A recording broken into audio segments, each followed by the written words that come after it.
près de 700 remblais recensés en Polynésie française, seule la moitié dispose d'une autorisation d'occupation temporaire du domaine public. Le pays propose une loi de pays pour accorder une dérogation aux propriétaires afin qu'ils se mettent en règle. Le CESC s'est montré divisé sur la question. 16 représentants ont voté pour, 13 contre et 5 se sont abstenus. Tetei Nui Elacote, Ambine Elacote, bonsoir. Vous êtes représentante au CESC, membre du Collège des entrepreneurs et des travailleurs indépendants. Vous étiez rapporteur sur ce texte et vous avez voté en sa faveur. Face à vous, Maxime Chan, plus connu sous le nom de Frère Maxime. Vous êtes vice-président de Teora Naho, la Fédération des associations de protection de l'environnement. Bienvenue. Tetei Nui Ambine Elacote, pourquoi avez-vous voté pour cet avis? Bonsoir. Avant tout, en fait, je pense qu'il faut revenir sur la décision qui a été prise en assemblée plénière lors du vote de l'avis. En fait, la commission qui a travaillé sur cet avis n'a pas donné un avis favorable. Elle n'a pas conclu en fait son avis en donnant un avis favorable ou défavorable. C'est ce qui se fait traditionnellement au CESC. Ouais. Effectivement, et cet avis en fait a été voté dans sa globalité. C'est-à-dire que nous étions favorables sur certaines positions prises dans ce projet de loi de pays et défavorables sur certaines. Ça change quelque chose?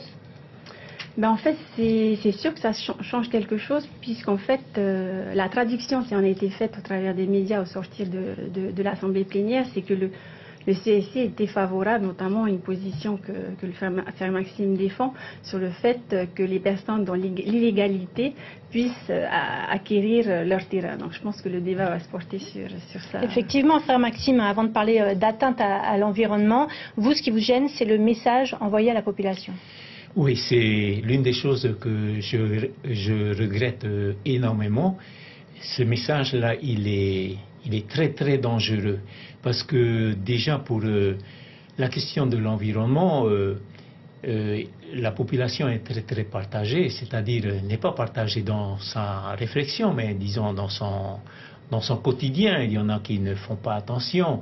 Il y a beaucoup de gens qui observent ce que font les autres, s'ils sont sanctionnés ou non, et ils se comportent de cette manière-là. Et ici, le message vis-à-vis donc des remblais que nous savons que c'est un gros problème en ce qui concerne, disons, l'environnement. On va y revenir sur l'environnement, mais c'est le message. Et le message, il est comme catastrophique. En gros, on ne fait pas les choses dans les règles, tant pis, au final, le pays nous y autorise. Voilà. Donc ça peut être applicable pour le permis de construire, par exemple. C'est ce qui vous dérange? Oh oui, pour tout. C'est ce qui dérange également le CESC, puisqu'en fait, le pays prévoit d'introduire un nouvel article qui permettrait à ces personnes qui occupent ces terrains, c'est-à-dire qui n'ont pas fait de demande au préalable, qui n'ont jamais payé de redevances, de pouvoir aujourd'hui acquérir le terrain qu'ils occupent illégalement. Donc le CSC a s'est positionné et n'est pas favorable à cette disposition. Et donc en fait, on a quand même tenu à apporter une proposition et à dire que les personnes qui pourraient le faire si cette loi passait telle qu'elle, elles pourraient le faire mais dans un délai de 24 mois. Donc c'est-à-dire surtout respecter ces 24 mois si c'est fait et surtout ne pas renouveler la disposition, ce qui inciterait encore plus les gens à aller s'installer sur des terrains du domaine public et à ne pas respecter. Et puis de toute façon, il y a des conditions. Vous parliez du régime dérogatoire limité dans le temps. Et puis pour faire la différence avec ceux qui sont en règle, l'indemnisation pour occupation sans titre sera majorée de 100%. Ça vous satisfait? Oui, faut de mieux, mais nous ne sommes pas pour l'acquisition par les propriétaires. Parce que en fait, ça va empêcher, disons, à la population d'accéder au bord de mer. Ça, c'est évident. Ça fait plus de 30 ans que nous suivons ces affaires-là.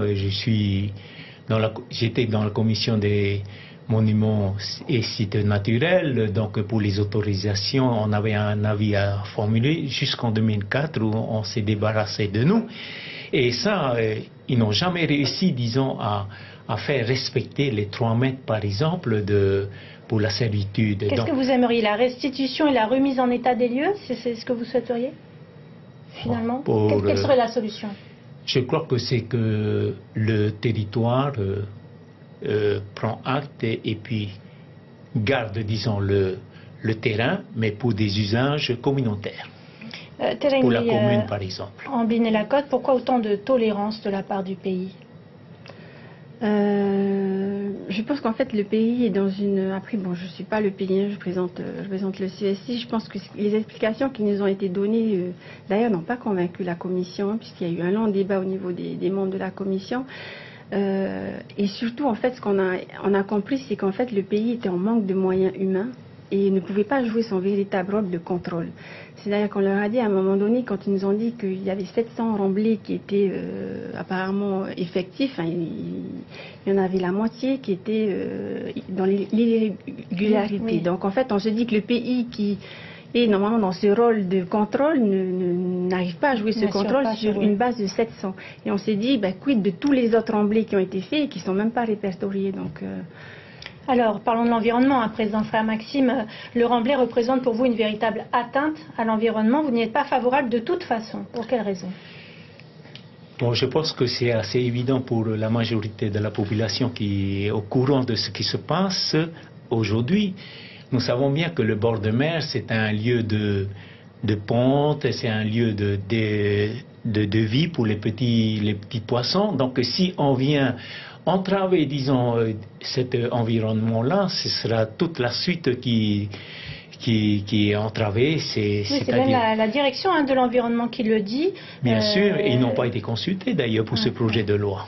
Oui, parce qu'ils disent de nombreux remblais sont réalisés avec ou sans autorisation, détruisant de nombreux récifs frangeants qui ont pourtant un rôle important au niveau écologique. Ces zones servant de nurserie à de nombreuses espèces de poissons. En Binet-la-Côte, est-ce que vous avez tenu compte de ce type de remarques? Oui, alors sur toute la partie environnement, justement, dans notre avis, on a tenu à avoir une partie spécifique au respect de l'environnement et du littoral, puisqu'effectivement, on nous a dit en commission, enfin les invités qu'on a pu recevoir nous disaient justement que voilà, le fait que le pays justement n'arrive pas à contrôler, donc il y avait beaucoup de remblais sauvages qui perturbaient en fait l'environnement et qui avaient des conséquences vraiment néfastes. Alors entre parenthèses, il y a eu l'aéroport à Fa'a, bientôt le Marana Beach, vous n'y êtes pas favorable non plus alors? Ah non, ce serait trop simple de nous classer dans ce sens-là. Dans l'organisation, dans la gestion, disons, de la vie de la société, il y a des choses que l'on peut faire, hein, mais c'est toléré et c'est pour le bien commun et non pas pour des particuliers. Et sinon, si on tolère pour tous les particuliers, ce serait tout le rivage qui serait remblayé. Juste préciser qu'en fait les remblais pour les particuliers sont interdits depuis 2009. En fait, ils sont autorisés uniquement si c'est à caractère économique. Donc déjà, il y a une mesure qui a été prise pour le pays. C'est par rapport à ce plan de prévention des risques naturels. C'est ce plan de prévention qui existe depuis 2008. Est-ce que justement cette loi à venir n'est pas un peu paradoxale avec ce plan de prévention qui interdit notamment les constructions au bord de mer? On va dire, je pense que c'est un peu ambigu, effectivement, c'est ce que frère Maxime dit, mais en fait, voilà, il y a quand même une démarche d'interdire les remblais pour les particuliers et uniquement les réserver pour des buts à caractère économique. Mais je pense que, voilà, moi je vais revenir encore sur le fait que le pays, tant que le pays n'aura pas les moyens de pouvoir, à un moment donné, parcourir tout le littoral pour se rendre compte des remblais qui Ça demande autant de moyens que cela? Il y a Tahiti et toutes les îles. Oui, alors justement, je donne un avis, ce projet de loi, c'est une solution qui est très mauvaise pour résoudre ce genre de problème. Alors qu'il fallait peut-être voir plus profondément et fouiller, analyser et donc résoudre le problème en mettant les moyens. Parce que la réglementation, elle existe déjà, il suffit de l'appliquer. Elle n'est pas respectée. Il suffirait peut-être de compléter un petit peu pour considérer des cas particuliers, parce que, par exemple, dans les îles, où il y a très peu de personnes qui habitent, c'est pas une atteinte à l'environnement extraordinaire que de faire un remblai. On va pas faire exactement la même loi sur un atoll que sur Marana Beach, par exemple. Ça provoque la ciguatera aussi. Oui, c'est ça, oui. C'est l'une des raisons. Donc, elle est mal adaptée. Le but, disons, du projet de loi n'est pas bien. Terra Inouï, en Binet-la-Côte, un dernier mot? Ben, on espère que le pays tiendra compte de nos observations et recommandations pour que je pense qu'on soit en adéquation aussi avec les volontés des associations environnementales, puisque je pense que le CESC voilà, est là aussi pour défendre le secteur de l'environnement, mais le secteur économique aussi, mais voilà, dans le respect de l'environnement et des personnes qui sont dans l'illégalité. Merci beaucoup à tous les deux d'avoir accepté de participer à ce face-à-face. En tout cas, le projet de loi doit maintenant passer à l'Assemblée et promet là encore des débats houleux. Merci beaucoup.